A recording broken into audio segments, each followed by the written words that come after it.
오늘 우리에게 주신 말씀은 세례에 대한 말씀 살펴보려고 합니다. 휴거에 대한 말씀을 준비했는데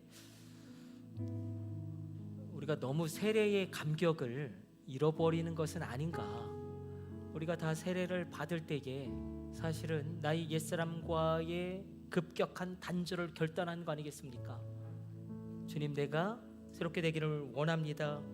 그 결단했던 그 결단의 모습이 여전히 내 심령 가운데 있는지를 되돌아보면서 우리 세례의 말씀 살펴보려고 합니다. 로마서의 말씀 6장 1절로 11절까지 말씀 우리 한 절씩 교독해서 읽도록 하겠습니다.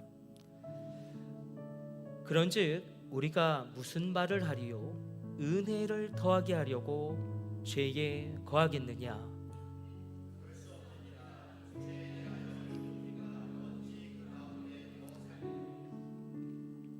무릇 그리스도 예수 앞하여 세례를 받은 우리는 그의 죽으심과 합하여 세례를 받은 줄을 알지 못하느냐?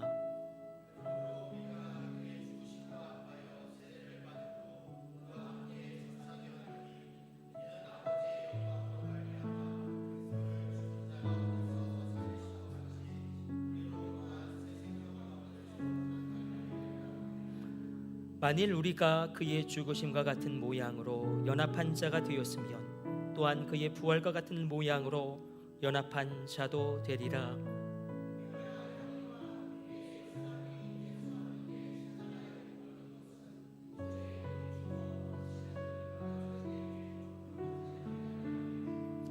이는 죽은 자가 죄에서 벗어나 의롭다 하심을 얻었음이라.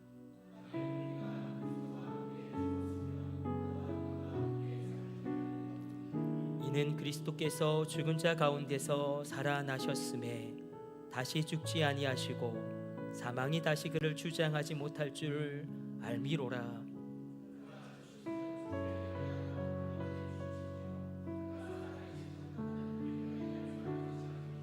같이 읽습니다.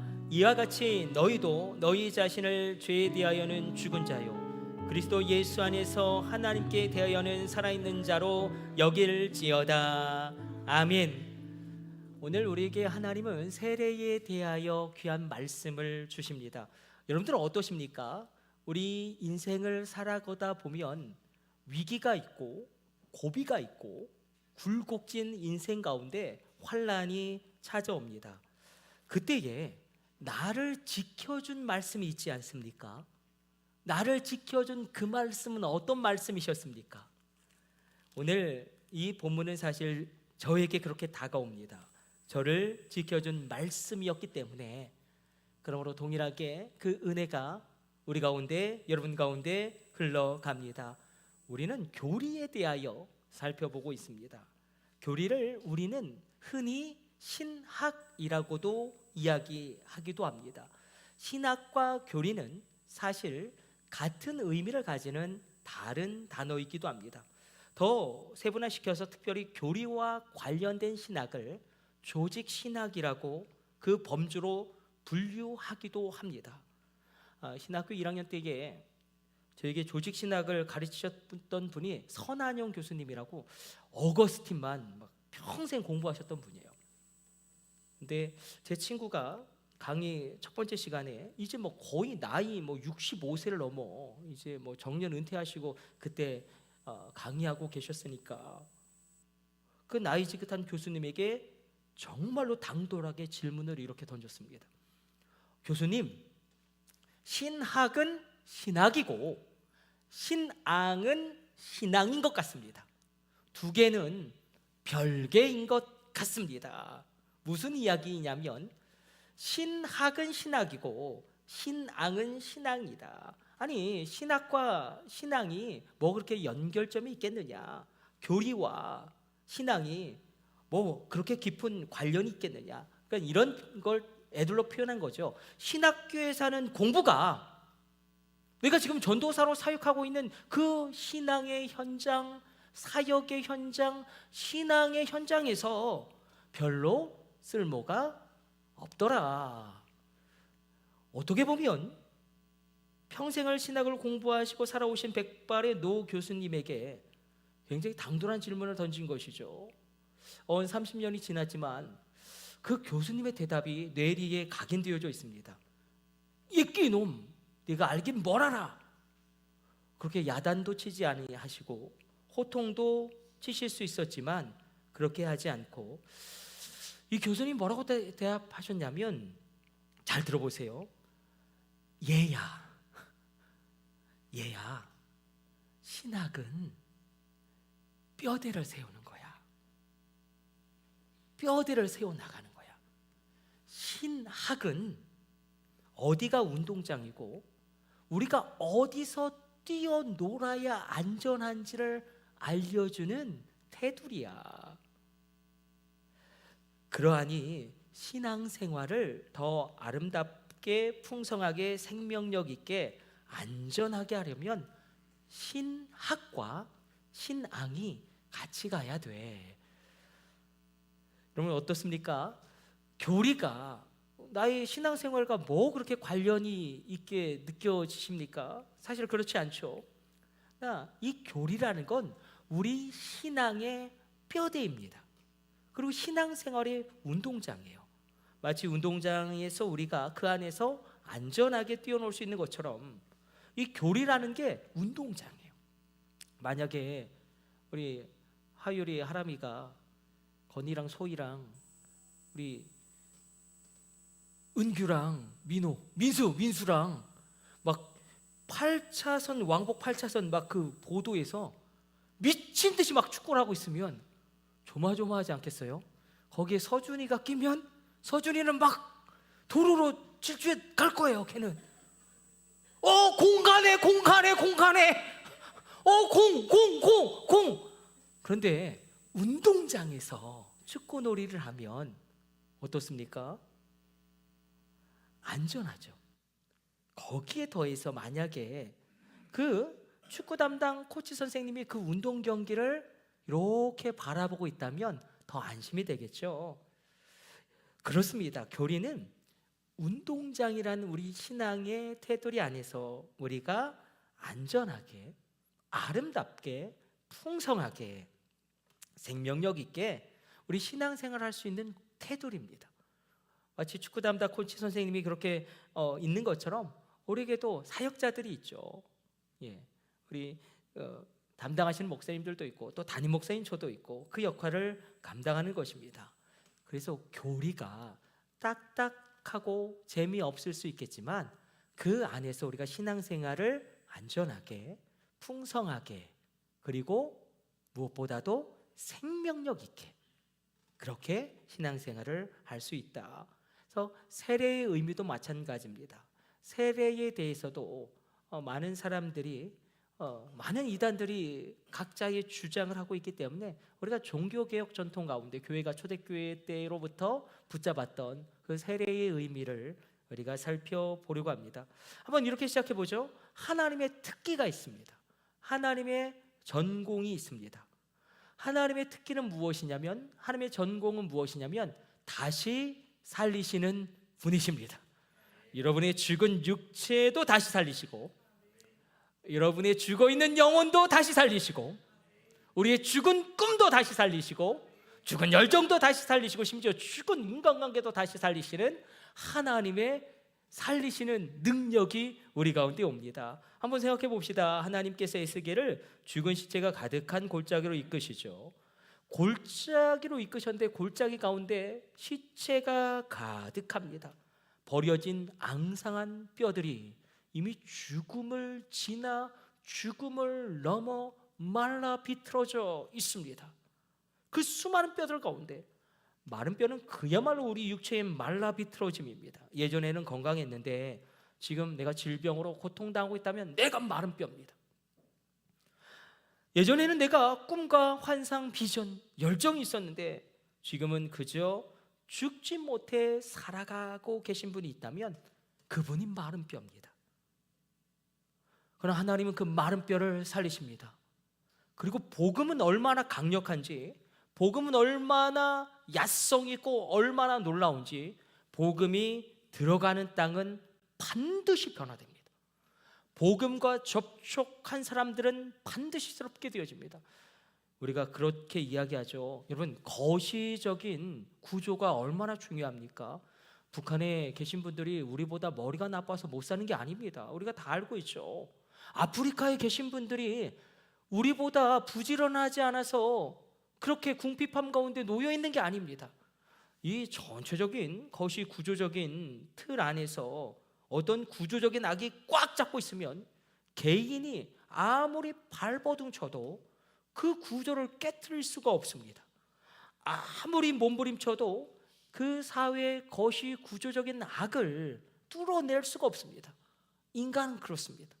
그러나 복음은 야성이 있고 강력함으로 말미암아 그 모든 틀 자체를 바꾸며 완전히 새롭게 하는 하나님의 역사가 일어나는 통로가 됩니다. 그것을 우리가 체험하기를 원합니다. 그래서 오늘 아침에도 이 나라와 이 민족을 위해서 우리가 기도해야 합니다. 하나님, 이 나라와 이 민족이 정말로 창성하게 하여 주옵소서.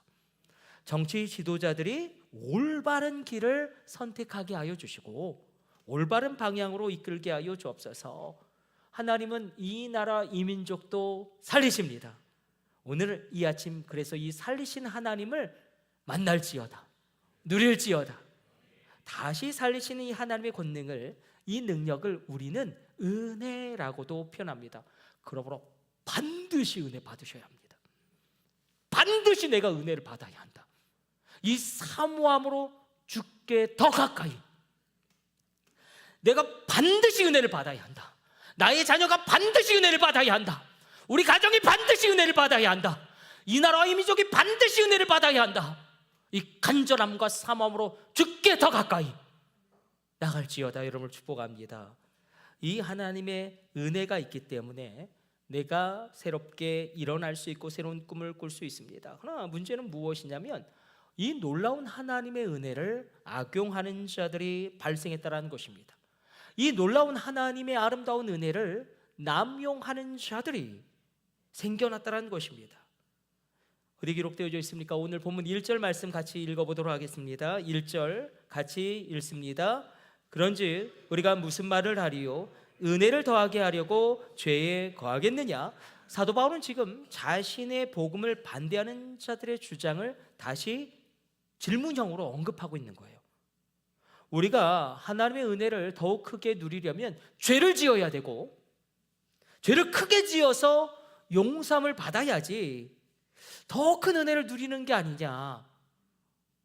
지금도 이런 거 많잖아요. 뭐 더 글로리에 그 악역을 했던 그 크리스찬들도 마찬가지고 밀양에서 나오는 그 뻔뻔한 나 하나님께 용서함 받았으니까 다 됐어. 사형에서 용서함을 받았다고 계속 사형 그 사람을 죽이면 안 되잖아요. 내 더러운 죄를 용서함을 받았으면 또 그 죄를 범하면 안 되잖아요. 이런 자들에 대하여 사도 바울은 단호하게 답하죠. 2절 말씀 같이 읽어보도록 하겠습니다. 같이 읽습니다. 그럴 수 없느니라. 죄에 대하여 죽은 우리가 어찌 그 가운데 더 살리요? 그럴 수 없다. 메케노이토. 은혜를 더 누리기 위해 죄를 짓는다는 것은 잘못됐다. 죄가 많은 곳에 은혜가 많다. 그래서 죄를 더 범하자. 이렇게 악용하는 사람들이 지금도 있죠. 은혜를 조롱하는 자들이 지금도 있습니다. 그때에 메케노이토. 그럴 수 없다. 그것이 틀렸다. 그 사람 하나님이 기뻐하지 아니하신다. 그렇게 살다가는 큰일 난다. 헬라어 원어 그럴 수 없다. 메케노이토는 사실은 그렇습니다. 앞에 있는 진술, 논리, 가설 자체가 잘못되었다는 것을 나타낼 때 사용되어진 헬라어의 문구입니다. 그러니까 은혜를 더 얻기 위해서 우리가 죄를 더 지어야 한다. 죄를 더 지어서 회개를 하고 용서함을 크게 받아야 더 큰 은혜를 누리는 것이 아니겠느냐. 이건 가설 자체가 잘못되었다는 것입니다.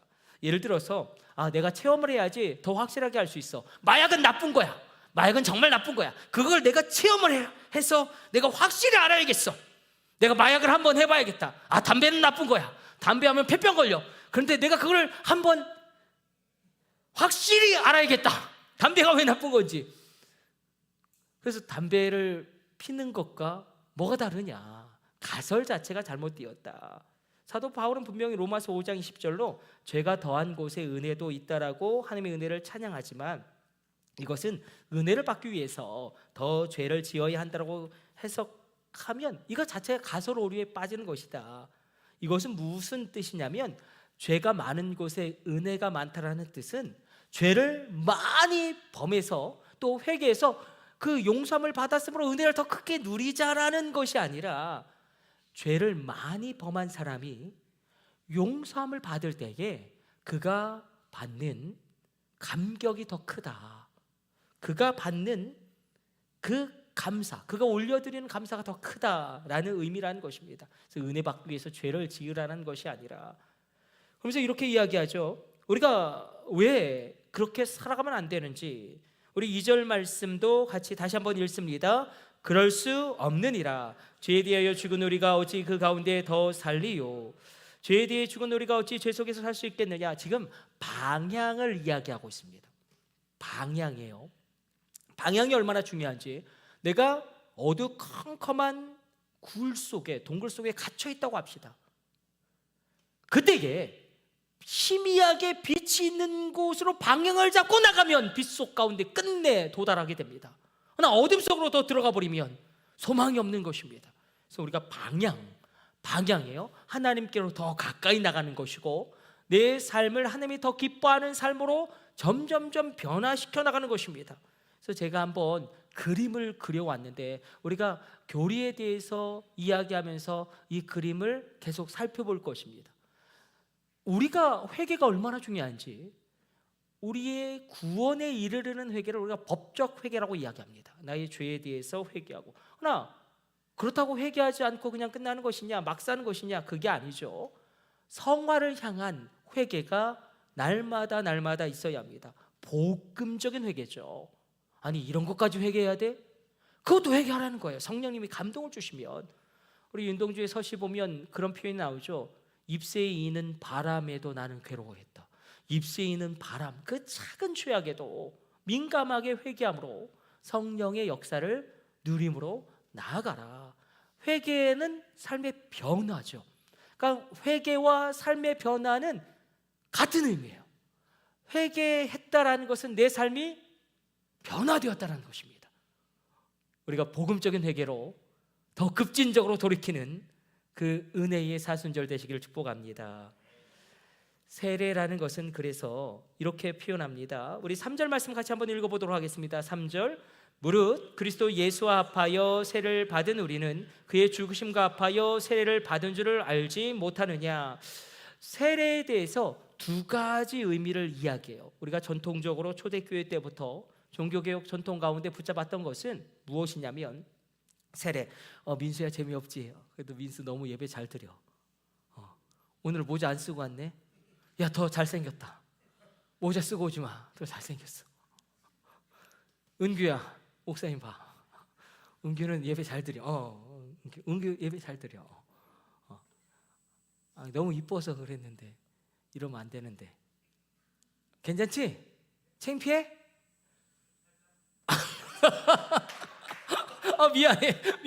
많이 미안해. 그러니까 세례는 두 가지 의미를 우리가 초대교회 때부터 붙잡았어요. 하나는 예수와 합한다, 연합되어진다는 거예요. 미안해, 정말 미안해. 예수님과 연합되어진다는 것이고, 또 하나는 장사 지낸 바 된다. 그러니까 세례의 의미, 사도 바울은 그리스도와 함께 죽는 것, 그리고 그리스도와 함께 연합되어지는 것으로 표현하고 있습니다. 그냥 죽어버리면 아무 의미가 없죠. 우리 8절과 9절도 같이 한번 읽어보도록 하겠습니다. 8절 9절 같이 읽습니다. 만일 우리가 그리스도와 함께 죽었으면 또한 그와 함께 살 줄을 믿노니 이는 그리스도께서 죽은 자 가운데서 살아나셨음에 다시 죽지 아니하시고 사망이 다시 그를 주장하지 못할 줄을 알미로다. 나의 옛사람이 예수님과 함께 죽는 것이죠. 십자가에서 예수님만 죽으면 안 된다는 거예요. 나의 옛사람도 같이 죽는 것인데, 그러므로 예수님과 함께 죽음으로 말미암아 세례 가운데에서는 다시 예수님의 부활에 동참하게 하는 살리는 힘이 있다는 것입니다. 이것을 이렇게 또 표현하죠. 우리 4절 말씀도 한번 읽어보도록 하겠습니다. 그러므로 우리가 그의 죽으심과 합하여 세례를 받음으로 그와 함께 장사되었나니, 예수님 십자가 짊어지시고 십자가를 지시고 그 골고다 올라가실 때에 나의 옛사람도 십자가에서 죽는 것입니다. 그래서 성경적으로 표현하면 날마다 나의 옛사람이 십자가에 매달려 죽는 게 성화이고, 그것이 회개이고, 그게 세례의 놀라운 의미라는 것입니다. 나의 옛사람이 십자가에 달려 죽음으로 말미암아. 나의 옛사람은 어떤 사람입니까? 죄를 지을 수밖에 없는 그 사람. 우리 죄를 지을 수밖에 없는 그 사람, 담배를 끊지 못하는 그 사람. 담배 피는 분들은 아무도 없으니까 오락을 끊지 못하는 그 사람, 오락을 끊지 못하는 그 사람 어디 있어? 오락 저기 있는데 또 하면 살짝 창피하다고 그럴 것 같아서 오락을 끊지 못하는 그 사람도 십자가에서 달려서 날마다 장사 지내게 된다. 죽었다라는 것은, 우리가 장사 지낼 때는, 장사라는 것은 그렇죠, 생명의 어떤 흔적도 없어야 됩니다. 완전한 죽음이에요. 완전히 죽지 않으면 고통이 가중되기 때문에. 그래서 나의 옛사람, 옛날의 나의 삶의 습관과 방식들이 날마다 죽어지는 세례의 능력을 날마다 누릴지어다. 나의 옛사람의 죽음이 날마다 일어나는 것입니다. 그런데 이것이 어려운 것은, 우리가 자꾸 우리의 죽음을, 우리 예수님의 말씀 기억나십니까? 뭐라고 말씀하십니까? 누구든지 나를 따라오려거든 자기를 부인하고 자기 십자가를 지고 나를 쫓을 것이니라. 이렇게 나의 옛사람의 죽음을 표현하고 있는데, 여기서의 자기 부인, 너의 계획을 부인해라, 너의 꿈을 부인해라, 이런 의미라기보다는 완전히 죽는데, 옛날에 나의 자가 어디 앞에서 완전히 죽냐면 바로 말씀 앞에서 날마다 죽는 것입니다. 말씀 앞에서의 자기 부인이에요. 그래서 세례의 의미는 나의 옛사람의 죽음이고, 그 옛사람의 죽음은 말씀 앞에서 날마다 죽어지는 자기 부인이다. 우리가 세례의 의미를 초대교회 때부터 이것을 늘 우리가 성경에서 이야기하고 있습니다. 사도 바울은 이것을 또 이렇게도 표현하죠. 고린도전서 10장 1절로 이렇게 기록되고 있습니다. 형제들아, 우리 같이 읽어볼까요? 형제들아, 나는 너희가 알지 못하기를 원하지 아니하노니 우리 조상들이 다 구름 아래에 있고 바다 가운데로 지나며 모세에게 속하여 다 구름과 바다에서 세례를 받고. 자, 여기서의 바다는 홍해입니다. 홍해를 지나간 것과 세례를 받는 것이 어떻게 연결될 수 있느냐? 그러나 출애굽의 여정을 살펴보면 이스라엘 백성들이 람세스에서 출발해서 이제 홍해 앞에서 비알스본 앞에 서 있습니다. 이제 홍해를 건너면 완전히 애굽의 땅을 떠나는 것입니다. 애굽의 땅을 떠나는데, 홍해의 의미는 그것입니다. 다시 애굽으로 돌아갈 수 없습니다. 다시 애굽으로 돌아갈 수 없다. 그게 세례다. 내가 세례를 받으러 이제 더 이상 과거의 옛사람으로 돌아갈 수 없다. 홍해는 죽음의 바다이기 때문에 그 죽음의 바다를 넘어감으로 이제 그들의 노예의 삶이 끝나가게 되어지고, 이제는 되돌아갈 수 없습니다. 노예의 삶을 청산했다면 그러면 무엇만이 남냐면 가나안을 향해 나아가는 삶의 방향만이 남아있는 것입니다. 우리는 다 혼란스럽습니다. 그러나 방향을 잡으면 우리가 끝내 승리하게 됩니다. 그래서 오늘 말씀의 결론이기도 해요. 세례의 형식과 의식은 정말 중요합니다. 그러나 세례의 정신도 중요합니다. 세례의 정신을 가지고 살아라는 거예요. 세례의 정신은 나의 옛사람의 죽음이에요. 날마다 죽어지는 것인데 어렵게 생각하지 말라라는 거예요. 말씀 앞에서의 자기 부인이에요. 우리가 자기 부인이 어려운 이유는 왜 어렵습니까? 말씀 앞에서의 자기 부인이 어려운 것은 말씀을 통해서 자기를 강화하려고 하기 때문에 그렇습니다. 말씀을 통해서 자기를 강화하려고 하면 우리가 온전한 그 능력을 체험할 수 없습니다. 또 한 가지는, 이건 저도 마찬가지고 여러분들도 마찬가지예요. 말씀 앞에서의 자기 부인이지, 여러분 절대 사람 앞에서 자기를 부인하라는 의미는 아닙니다. 사람 앞에서 자기를 부인하는 것으로 오해하니, 사람 앞에서 내가 죽는 것으로 받아들이니 모든 게 뒤틀려 버립니다. 가령 교회 안에서 정말 내 마음에 안 드는 그런 성도가 반드시 한두 명은 꼭 있습니다. 그러니까 없으면 내가 정말 이상한 성도인 거죠. 네. 반드시 있는데, 저 사람만 없으면 내가 참 평안하게 신앙생활 하겠는데, 그래서 막 사람 앞에서의 자기 부인 자존심을 꾹꾹 누르고, 그러가 나중에 터지면 막 서로 삿대질하고 혈기 부리고 마귀처럼 꽥꽥대고 정말 큰 일이 나는 거예요. 우리가 사람 앞에서 자기 부인이 아니다, 사람 앞에서 내가 죽는 것이 아니고 말씀 앞에서의 자기 부인이에요. 저 사람 앞에서 나를 죽이는 게 아니라 교회를 세우라는 하나님의 말씀 앞에서 나 자신을 죽이는 것입니다. 아니 목사님, 그게 그거지. 아니요, 달라요. 하나님 말씀 앞에서의 자기 부인을 체험할지어다. 여러분을 축복합니다. 그래서 자기 부인이 없으면 하나님이 설령 내 질병을 고쳐주셨어요.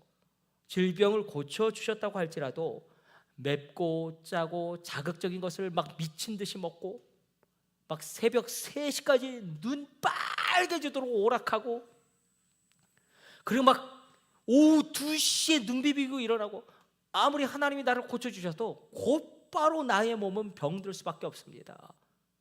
이 자기 부인이 없으면, 옛사람의 죽음이 없으면 나의 삶에 내재되어진 그 문제는 절대로 해결되지 않습니다.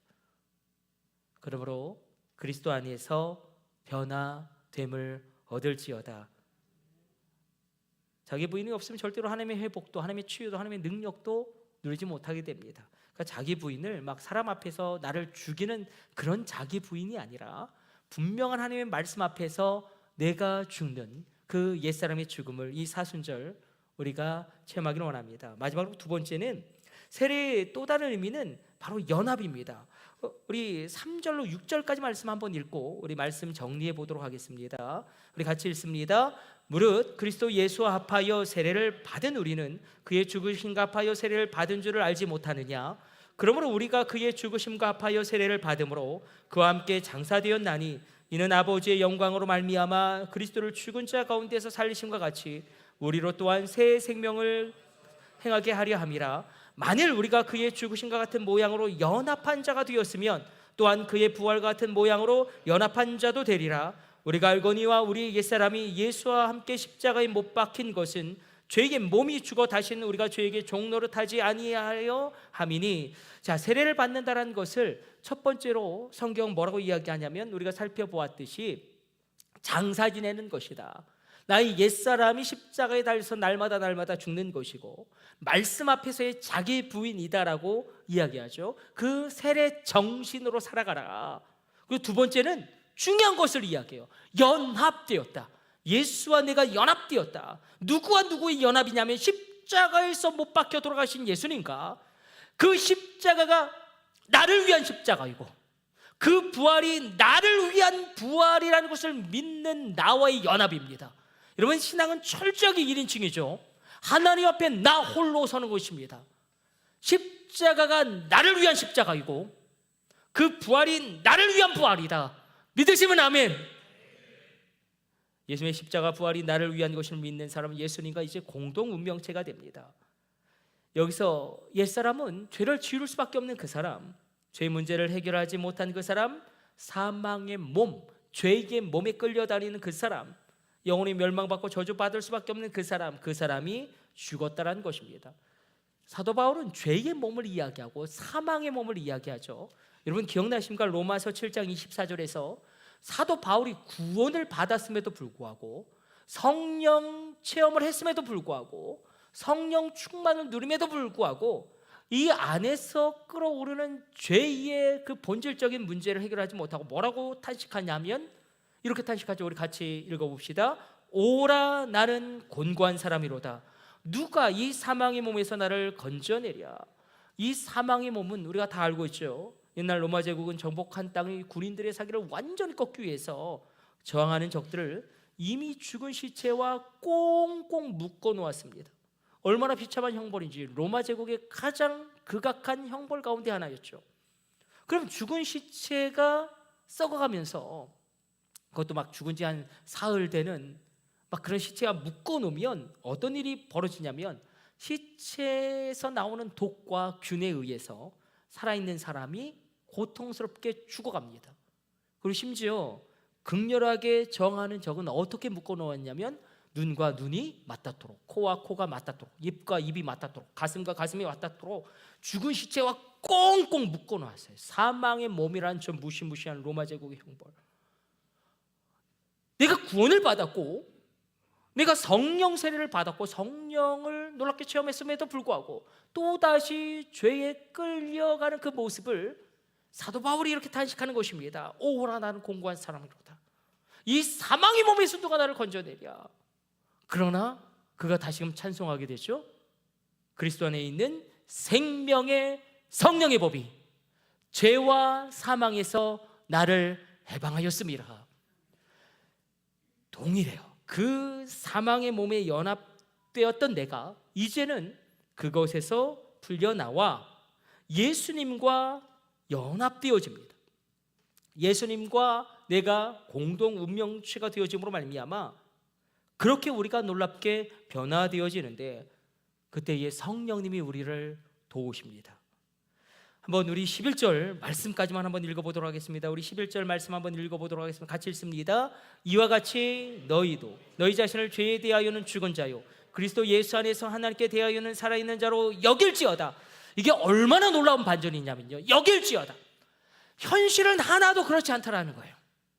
현실은 전혀 그렇지 않은데 그런 자로 여길지어다. 로기주마이, 죄에 대하여 죽은 자로 여기고 하나님에 대하여 살아있는 자로 여겨라.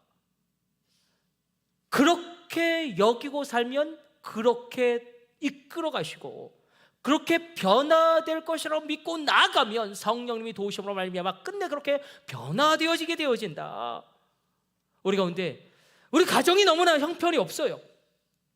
우리 자녀가 정말로 너무나 답이 나오지 않아요. 그럼에도 불구하고 하나님의 놀라운 가정으로 여기고 하나님의 귀한 자녀로 여기고 그렇게 믿음으로 나아가게 될 때에 그것이 현실이 되어진다. 나는 정말 보잘것이 없어요.